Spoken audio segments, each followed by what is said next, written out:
வாழைத்தண்டு குழி பணியாரம், 1 கப் புழுங்கல் அரிசி, 1/4 கப் பச்சரிசி, 1/4 கப் உளுந்து, 1 டேபிள் ஸ்பூன் வெந்தயம் போட்டு நல்லா கழுவி ஒரு 3 மணி நேரம் ஊற வச்சுக்கிடணும். அதுக்கப்புறமா வந்து அதில் வாழைத்தண்டு ஒரு அரை வாழைத்தண்டு வந்து க்ளீன் பண்ணி அதில் போட்டு சேர்த்து அரைச்சி உப்பு போட்டு கரைச்சிக்கிடணும்.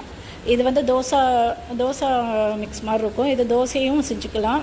இதில் குழி பணியாரம் எப்படி பண்ணியிருக்கேன்னா, மாவில் வந்து கேரட்டும் பச்சை மிளகா கருவேப்பிலை மட்டும் பச்சையாக போட்டுட்டு, அதுக்கப்புறமா வந்து கொஞ்சம் தேங்காய் ஊற்றினேன். தேங்காய் எண்ணெயில் வந்து கடலைப்பருப்பு, உளுத்தம்பருப்பு, கடுகு, அதுக்கப்புறம் வெங்காயம் அதெல்லாம் கொஞ்சம் வதக்கி அந்த மாவோடு சேர்த்துட்டு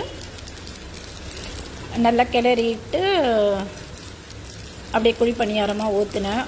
செம்ம சாஃப்டாக இருந்தது. இது வந்து வெங்காய சட்னி வச்சுக்கலாம். ஆனால் இதுலேயே பச்சை மிளகா எல்லாமே இருக்கிறதுனால நம்ம இதை அப்படியே கூட சாப்பிட்டுக்கலாம். இல்லைன்னா வெறும் தனி மிளகாத்தூளில் வந்து உப்பு பூண்டு இடித்து போட்டு ஒரு மசாலா மாதிரி செய்வாங்க தெரியுமா, நல்லெண்ணெய் ஊற்றி கிளறி, அதை மாதிரி கூட செஞ்சு சாப்பிட்டா செம்மையாக இருக்கும். வாழைத்தண்டு வந்து கூட்டு மாதிரிலாம்